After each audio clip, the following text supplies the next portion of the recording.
네, 사랑하는 성도 여러분, 우리가 함께 계속해서 출애굽기의 말씀을 살펴봐오고 있습니다. 우리는 지난 시간 출애굽기 19장 1절에서 6절까지의 말씀을 통해서 하나님이 율법을 주시기 전에 먼저 정체성, 그들이 누구인지를 선언하셨다는 사실을 함께 살펴보았습니다.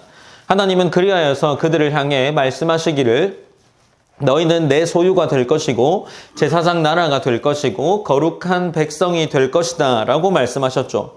먼저 백성과 하나님과의 관계를 세우시는 일을 하신 겁니다. 이 말씀은 우리에게 신앙이라는 것이 어떤 한 문제를 해결하는 것, 우리의 삶의 문제만 해결되는 것이 아니라 누구의 부름을 받았는가를 먼저 확인시켜 주시는 것이다 라고 이야기를 나누었죠. 그러니 하나님은 우리를 먼저 건져내셨고 우리에게 그 다음에 말씀을 하시는 겁니다. 은혜를 베푸시고 우리 가운데 삶의 방향을 설정해 주십니다. 이것이 하나님이 지켜가시는 언약의 질서였던 거죠. 지난주 설교 중에도 언급했던 것처럼 오늘 이 본문은 십계명의 서론과 그리고 십계명 전체의 내용에 해당하는 본문이죠. 우리가 이 서론의 내용에 답하는 것은 하나님이 주시는 계명을 어떤 자리에서 이 계명을 이해할 것이냐라는 그 이유에서 서론이 적혀 있는 겁니다. 십계명을 그저 우리가 지켜야 하는 어떤 명령으로만 이해하는 것과 이것이 우리 하나님과의 관계 속에서 약속으로 인해 주어진 말씀으로 듣는 것은 굉장히 다른 의미를 가집니다. 하나님은 시내산에서 갑작스럽게 그가 우리가 지켜야 할 계명을 나열해 주신 것이 아니라 우리가 하나님께 하나님의 소유라고 불린 이후에 그렇게 우리의 삶의 방향을 설정해 주셨다는 것을 우리는 기억해야 합니다. 본문은 이렇게 시작하고 있습니다. 20장 1절에 보면 하나님이 이 모든 말씀으로 말씀하여 이르시되 라고 기록하고 있는데 이 구절은 계명이 사람의 합의나 어떤 문화적인 산물이 아니라 하나님이 친히 말씀하신 언약의 말씀이라는 것을 강조하고 있는 겁니다. 십계명은 그러니 사람이 살아가면서 어떻게 도달해야 할 이상적인 윤리를 말하는 것이 아니라 하나님이 구속하신 백성에게 주시는 삶의 기준이 됨을 우리는 기억해야 합니다. 그리고 이 권위의 선언은 곧바로 은혜의 선언으로 이어지고 있는데 그것이 2절 말씀으로 이어지는 본문입니다. 우리가 이 본문들을 함께 살펴보게 될 텐데 이제 그 말씀의 자리로 들어가 보고자 합니다. 십계명은 무엇을 요구하시는가 이전에 누구와 말씀하시는가라는 이 말씀이 먼저 드러나고 있습니다. 출애굽기 20장 1절의 계명은 첫 번째 조항이 아니라 계명의 근원을 밝히는 그런 선언임을 기억해야 합니다. 그래서 우리는 먼저 이 1절 말씀을 한번 천천히 살펴보고자 합니다. 우리가 이 본문을 살펴볼 때 십계명의 전문을 살피진 않을 겁니다. 1, 2절의 앞부분의 내용과 그리고 이 십계명이 끝나는 이후의 본문부터 20절 본문까지의 본문만 함께 보려 합니다. 우리가 20장 1절 말씀을 한번 함께 읽어 보시겠습니다. 20장 1절입니다. 시작. 네, 출애굽기 20장이라 하면 우리가 잘 아는 것처럼 십계명이 기록된 장으로 알지만 성경은 이 장을 계명 목록으로 곧장 시작하고 있지는 않습니다. 본문은 먼저 앞서 우리가 이야기한 대로 하나님이 이 모든 말씀으로 말씀하여라고 기록하고 있죠. 여기서 강조점은 계명의 내용이 아니라 그 계명을 누가 말씀하셨느냐라는 그런 말씀의 주체가 누구인가에 있는 겁니다. 그래서 이 말씀은 모세가 정리한 교훈도 아니고 어떤 공동체가 합의한 윤리적 규범도 아닙니다. 그래서 고대 근동사회에서 흔히 발견되는 어떤 법정의 내용과도 크게 차이를 보입니다. 성경은 분명히 이 내용을 말하면서 하나님이 말씀하셨다라고 이야기하고 있죠. 그러니 이 문장은 십계명의 권위를 설명하는 굉장히 중요한 선언이 되는 겁니다. 여기에 나타나는 계명들은 도덕적인 제한이 아니라 하나님 자신의 말씀이라는 것을 먼저 우리에게 밝혀주고 있죠. 이제 이 본문에서는 이 모든 말씀이라는 표현도 기록되어 있습니다. 여기에서는 특별히 이 본문에서 대바림이라는 단어가 기록되어 있는데 사건을 만들어내는 선언적 말씀을 가리킬 때 사용되는 단어입니다. 창세기 1장에서도 하나님이 말씀하시니 그대로 되었다는 구조와 같은 어휘의 계열인데, 즉 십계명은 이 언약 공동체를 형성하는 창조적 말씀이 된다라는 겁니다. 하나님은 출애굽으로 백성을 구원하셨고 이제 이 말씀으로 그 백성을 재구성하고 계시는 겁니다. 출애굽은 지금 육체를 건져내는 사건, 그들의 억압된 육체를 건져내는 사건이었다면, 지금 시내산의 말씀은 그들의 영, 곧 말씀의 이 존재 자체를 새롭게 세우는 사건이 된다라는 거죠. 이 하나님께서 출애굽기 20장에 왕이 등장하진 않지만 직접 하나님이 말씀하셨다라는 내용을 기록함으로써 누가 이 십계명을 전달하고 있는지를 보여주고 있는 겁니다. 하나님이 직접 말씀하십니다. 모세는 전달자이지 이 십계명을 세운 입법자가 아니라는 겁니다. 이것은 이 언약이 인간 정치 질서의 연장이 아니라 하나님의 직접 통치 아래에 있는 공동체에 주신 계명임을 보여줍니다. 그래서 이 모든 말씀이라는 이 표현은 하나님이 직접 선언하신 말씀이 된다라는 단어로 사용되었다는 의미로 우리가 이해할 수 있습니다. 그래서 십계명은 하나님이 왕으로 다스리는 그러한 것을 보여주는 기록이다라는 거죠. 더 나아가 이 장면은 출애굽기 19장의 흐름과도 연결시켜 볼 수 있겠죠. 하나님은 그들에게 너희는 내 소유다, 제사장 나라다, 거룩한 백성이다 라고 선언하셨습니다. 그리고 이제 그 정체성 위에 말씀을 더하시는데 이것이 순서로 중요한 의미를 가지는 거죠. 하나님이 먼저 구원하셨고 먼저 관계를 맺으시고 그 이후에 그 관계에 세워진 것에서 선언되는 장면입니다. 하나님은 구원하지 않은 백성에게 계명을 주지 않습니다. 이미 건져내신 백성에게 계명을 주시는 거죠. 마지막으로 이 구절은 우리가 십계명을 어떻게 들어야 하는지를 설명하고 있습니다. 만약 이 말씀이 인간이 만들어낸 윤리라면 우리는 선택적으로 받아들일 수 있을지 모르겠습니다. 그러나 이것이 하나님이 직접 하신 말씀이라면 우리는 이 계명을 이해할 때 그 모든 계명 앞에 서야 한다라는 겁니다. 그렇다고 해서 이 계명들이 우리의 삶을 짓누르거나 두려움을 주어야 한다라는 의미는 아닙니다. 이어지는 2절이 이미 은혜의 토대를 깔아놓고 있기 때문이죠. 20장 1절은 그래서 권위의 선언이 되지만 동시에 은혜 안에서 주어진 말씀의 시작이 된다라는 것을 보여줍니다. 하나님이 말씀하신다는 사실 자체가 그분이 여전히 자기 백성과 관계를 맺고 있다라는 의미를 우리에게 보여주고 있기 때문이죠. 이제 본문은 20장 2절로 이어집니다. 20장 2절 말씀도 한번 함께 읽어보시겠습니다. 시작.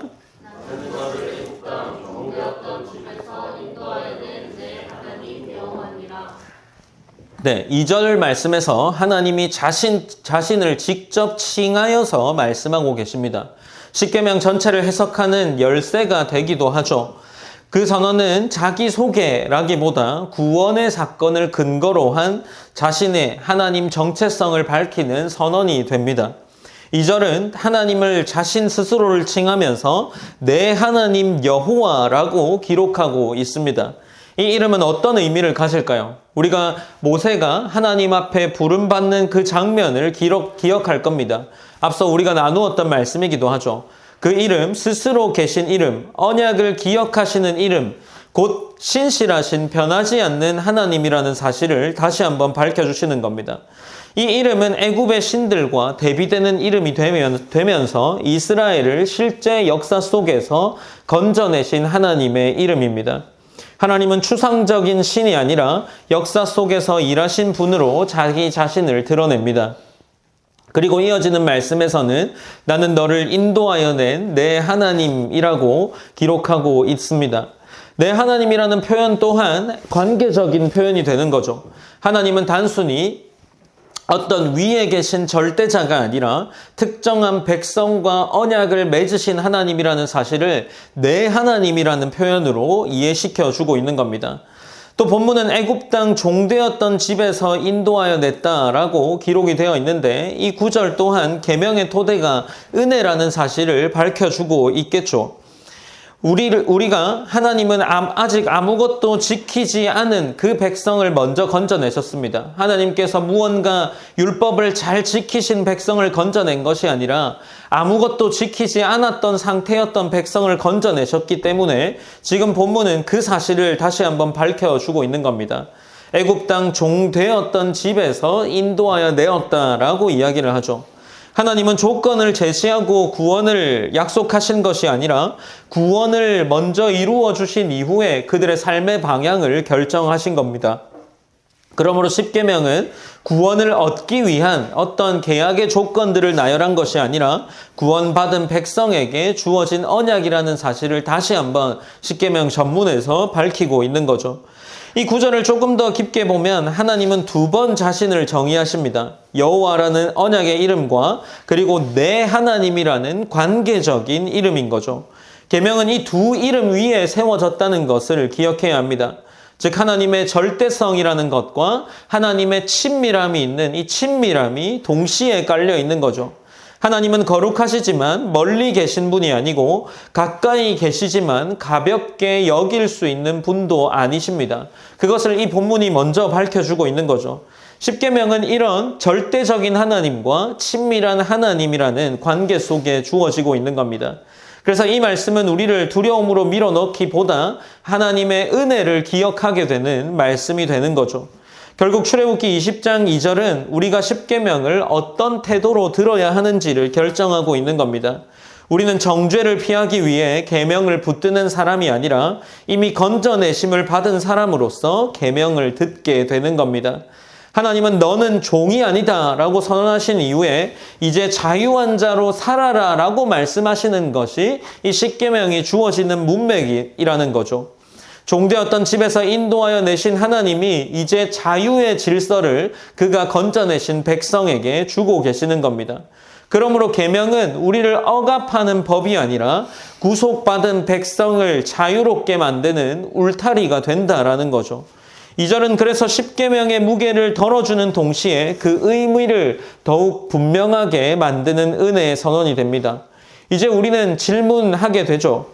이 거룩하신 하나님이 직접 말씀하실 때 그 자리에 있던 백성들은 어떤 모습으로 들었을까 하는 것을 우리는 생각해 볼 수 있을 겁니다.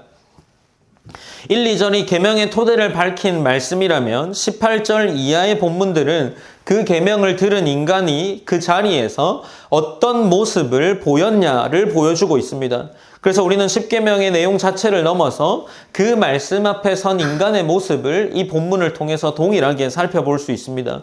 출애굽기 20장 18절 본문입니다. 출애굽기 20장 18절 본문도 우리가 한 목소리로 한번 함께 읽어보시겠습니다. 시작.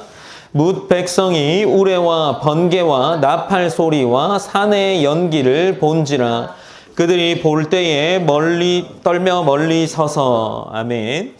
네, 출애굽기 20장 18절은 이 계명의 내용이 끝난 직후에 그 계명의 내용을 들었던 백성의 반응을 기록하고 있습니다.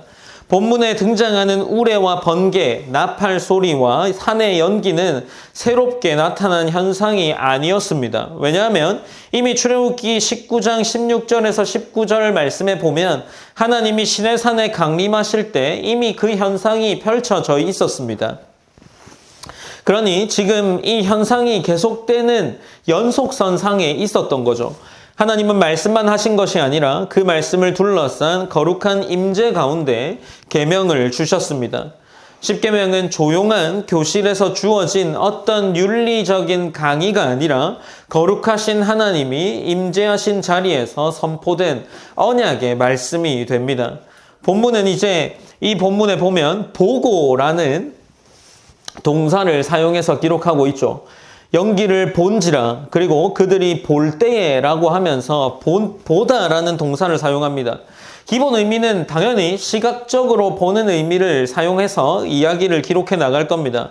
그러나 출애굽기의 이 흐름 속에서 무언가를 본다라는 것은 관찰 이상의 의미를 가지는 경우가 있습니다. 예를 들어서 출애굽기 14장에 보면 이스라엘은 여호와께서 행하신 큰 일을 보고라고 기록하게 되는데, 이렇게 볼 때 그들이 나타냈던 반응이 하나님을 향한 경외와 또 하나님을 향한 믿음이었습니다. 거기서의 본다라는 것은 눈으로 확인하는 것을 넘어서 하나님의 능력을 인식하고 받아들이는 경험적인 목격이었습니다. 마찬가지로 여기서도 동일하게 백성은 단순히 자연 현상을 본 것을 의미하는 것이 아니죠. 하나님의 거룩한 임재를 눈앞에서 목격하고 있었던 겁니다. 그들의 반응이 놀람이 아니라 떨었다라는 점이 이것을 뒷받침할 수 있다라고 이해할 수 있습니다. 또 이스라엘 백성들은 그와 동시에 떨며 멀리 섰다라고 기록하는데, 이는 어떤 의미에서 물리적 거리를 표현하는 묘사가 되겠죠. 산 아래에 서 있던 백성이 두려움 속에서 더 뒤로 물러났다라는 것을 의미하고 있습니다. 그러나 이어지는 19절에서 백성은 하나님이 직접 말씀하시면 죽을까 두렵다라고 고백합니다. 따라서 18절에 멀리 섰다라는 이 표현은 단순 공간 이동을 넘어서 거룩하신 하나님과 죄 있는 인간 사이에 긴장을 드러내는 그러한 장면이 된다라고 할 수 있습니다. 하나님은 가까이 임하셨습니다. 그러나 인간은 그 거룩 앞에 스스로 물러설 수밖에 없었던 거겠죠. 이 장면은 매우 중요한 신학적인 균형을 보여줍니다. 20장 2절에서 하나님은 나는 너를 인도하여 낸 내 하나님이라고 친밀하게 선언하셨습니다. 그러나 하나님이 시내산 위에서 우레와 번개 가운데 임하셨죠. 언약의 하나님은 동시에 거룩하신 하나님이십니다. 십계명은 친밀한 관계 안에서 주어졌지만 그 관계는 결코 가볍지 않음을 이 본문들이 보여주고 있는 거죠. 18절은 우리가 계명을 은혜 안에서 듣되 동시에 하나님의 거룩을 잊지 말아야 한다는 것을 보여주고 있는 겁니다. 은혜는 하나님을 낮추지 않고 거룩은 그 은혜를 지우지 않습니다. 이 긴장 속에서 시내산의 장면은 계속해서 전개되어져 내려가고 있는 겁니다. 이제 18절의 본문은 19절로 이어지고 있습니다. 19절 본문도 함께 읽어보시겠습니다. 시작. 모세에게 이르되 당신이 우리에게 말씀하소서 우리가 들으리이다. 하나님이 우리에게 말씀하시지 말게 하소서 우리가 죽을까 하나이다. 아멘. 네, 20장 19절은 18절에 떨며 멀리 섰다라는 구체적인 반응이 어떤 이제 모세를 향해서 요청으로 발전하는 장면이 되는 겁니다. 백성은 두려워하는 것이 아니라 이제 그 두려움을 넘어서 모세에게 무언가를 요청하고 있습니다. 당신이 우리에게 말씀하소서라고 이야기를 하고 있죠. 하나님이 직접 말씀하셨을 때 백성은 그 거룩함을 감당하지 못했습니다. 그래서 그들은 모세를 중간에 세우려 하는 거죠. 이 요청은 겁먹은 반응이라고 볼 수도 있겠지만 그것보다 거룩하신 하나님과 인간 사이에 중재자가 필요함을 드러내는 장면으로 이해해 볼 수도 있을 겁니다. 우리가 죽을까 하나이다 라는 이 표현 또한 과장된 감정이라기보다 19장 21절에 보면 이렇게 기록하고 있는데, 본문 19장, 출애굽기 19장 21절에 보면 이렇게 기록됩니다. 여호와께서 모세에게 이르시되 내려가서 백성을 경고하라. 백성이 밀고 들어와 나 여호와에게로 와서 보려고 하다가 많이 죽을까 하노라 라고 기록하고 있습니다. 그러니까 지금 이 여호와가 이 백성들이 보이는 곳에서 우레와 연기와 이런 것들이 직접 체험되는 속에 있으니까 백성이 실제로 죽을까 두려워하는 경고가 주어져 있었던 거죠. 그러니 지금 이스라엘 백성들이 앞선 경고로 인한 두려움이 그들에게 다가온 겁니다. 인간에게 생명의 위협처럼 느껴질 수밖에 없었을 수도 있겠죠. 그러므로 백성의 두려움은 어떤 불신앙이라기보다 거룩 앞에 선 사람들의 정상적인 반응이다라고 할 수 있습니다. 그들은 하나님이 너무 가까이 오셨다라고 느꼈을지도 모르겠습니다. 그래서 지금 모세에게 대신해서 전해달라라고 요청을 하고 있는 거죠. 그러나 이 장면은 단순히 두려움만으로 끝나지는 않습니다. 하나님은 이미 출애굽기 19장 6절에서 이스라엘을 제사장 나라로 부르셨습니다. 제사장은 어떤 역할을 감당하고 있습니까? 하나님과 백성 사이를 잇는 존재였던 거죠. 그런데 지금 시내산에서 백성은 하나님이 직접 말씀하시는 자리를 감당하기 어려워하고 있습니다. 이것을 실패로 단정하기보다 거룩하신 하나님 앞에 선 인간들의 한계를 드러내는 장면으로 이해하는 것이 더 적절할 겁니다. 백성은 언약 공동체가 되었지만 여전히 거룩 앞에서는 중재가 필요함을 경험하게 되는 겁니다. 그래서 그들은 모세에게 당신이 우리에게 말씀하소서라고 요청합니다.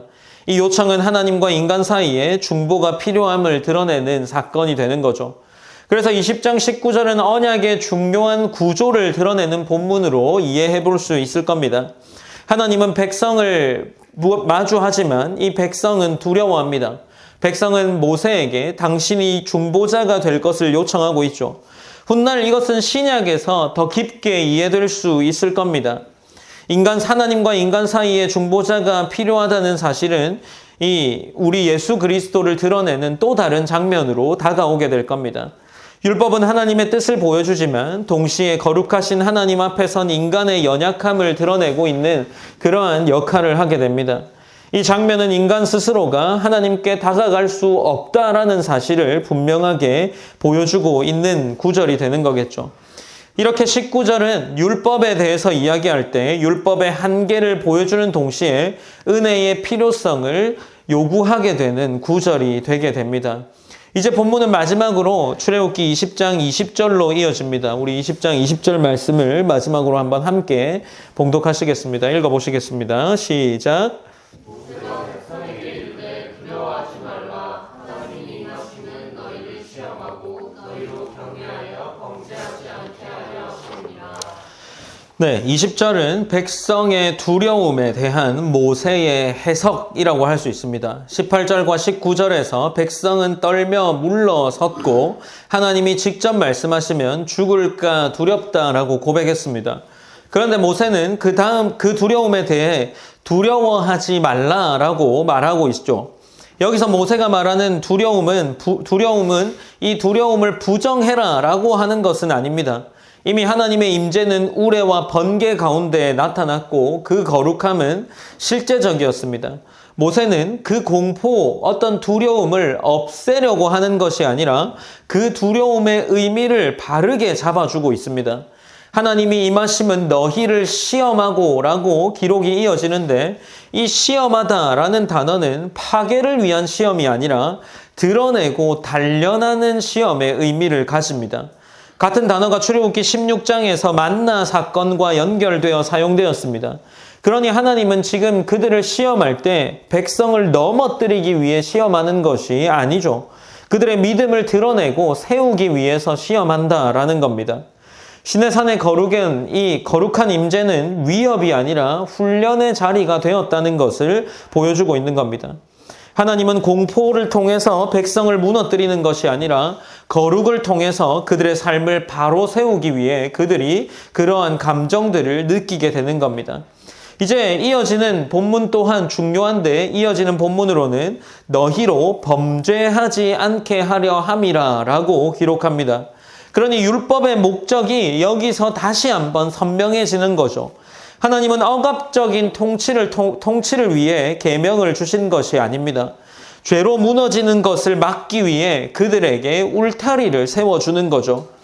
계명은 자유를 제한하기 위한 그들에게 채워버리는 족쇄가 아니라 구원받은 백성이 다시 죄로 인해 종살이하지 않게 하기 위한 보호하는 장치를 주신 것이 이 십계명이라는 겁니다. 출애굽은 육체적인 해방이었다면 지금 그들에게 주어진 십계명은 영적인 보존, 하나님의 울타리라는 겁니다. 마지막으로 모세는 하나님을 경외하게 하려 하심이라라고 정리를 하죠. 여기서 경외는 알다시피 공포가 아닙니다. 하나님을 하나님으로 인정하는 태도가 경외인 거죠. 흥미롭게 18절에서 백성은 공포에 떨었지만 20절에서 모세는 그 두려움이 경외로 자라야 한다라고 말하고 있는 겁니다. 즉 하나님은 파괴적인 공포를 원하지 않으시고 거룩을 인식하는 백성을 향한 그런 경외의 마음을 심어주고자 하는 겁니다. 그러니 시내산의 장면은 공포에서 끝나는 것이 아니라 경외로 마무리되어 가도록 이끌어 갑니다. 결국 20장 20절은 10계명의 목적을 한 문장으로 정리하는 거죠. 율법은 정죄를 위한 도구가 아니라 은혜 안에 머물도록 하는 울타리다라는 겁니다. 하나님은 먼저 나는 너를 인도하여 낸 내 하나님이라고 정의하시면서 선언하셨고 이제 그 백성이 무너지지 않도록 계명을 주십니다. 두려움이 은혜를 밀어내는 것이 아니라 은혜를 더욱 깊이 붙잡게 만드는 자리로 사용되는 거죠. 그래서 시내산은 공포의 산, 그들이 두려움에 떨었던 산이 아니라 거룩 속에서 은혜를 배우는 산, 그들에게 은혜와 거룩의 울타리, 그 경계가 쳐지는 산이 되는 겁니다. 사랑하는 성도 여러분, 출애굽기 20장 20절은 10계명의 목적을 한 문장으로 정리해 줍니다. 율법은 우리를 몰아붙이기 위한 채찍이 아니라 은혜 안에 머물도록 세워진 울타리라는 거죠.